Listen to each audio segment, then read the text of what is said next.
welcome again. Thank you, Lisa.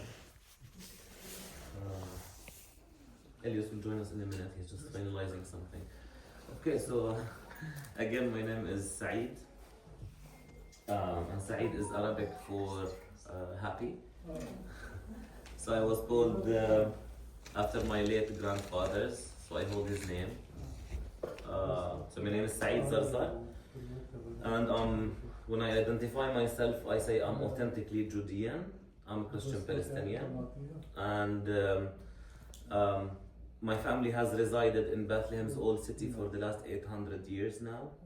So I belong to the very first clans of Bethlehem. The greater clan is called Hrizat, and we reside literally like right in front of our office historically. But I still live in this street. My room is this style, it's 400 years old. Wow. Yeah. So whenever I hang out with my Jewish Israeli friends, I say I could be more Jew than you guys are. Which literally is, I mean.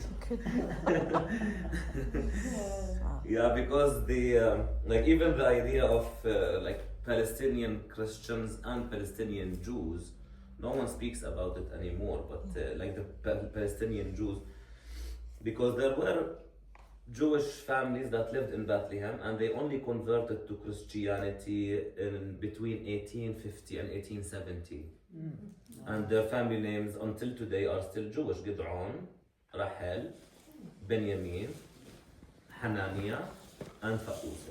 So those families, they were still Jews until the 18th century, but they converted because Bethlehem was at that time majority of Christians. So the tradition started because they started getting married to Christians. So the traditions faded out a little bit, and then they found it easier to convert.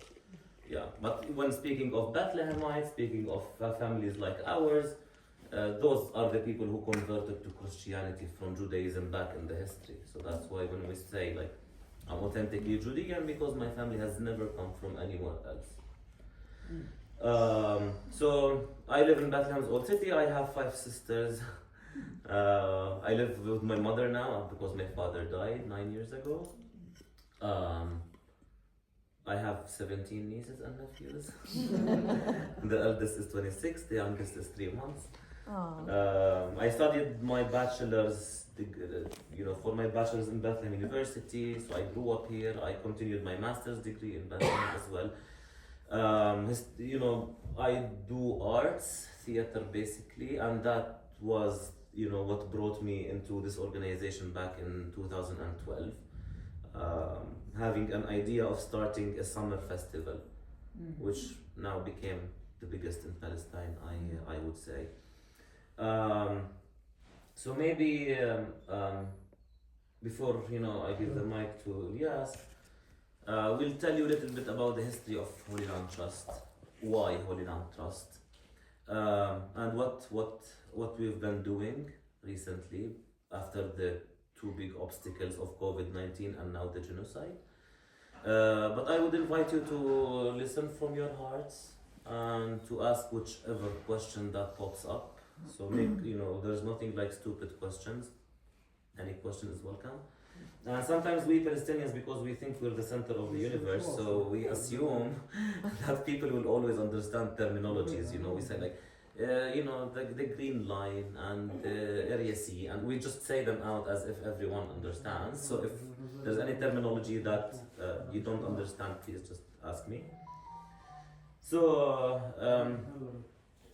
1998, back in the days where people trusted what is called Oslo, a big promise that came to the Palestinians that finally they could proudly hold their flags, sing their anthem freely, and accept the idea of having 22% of their historical land.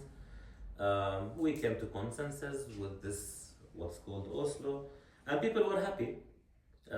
Although our opinions were not taken into consideration because the PLO spoke for us while the PLO were not here as members. They were living in Tunisia Tunisia and Algeria, so they were never here. But they negotiated for us and they brought us 22% of our land. Yay! And but people, Palestinians, I would say, with this failure to start with, people were tired. 1948, 67, and then the first Intifada. So Palestinians said better than nothing.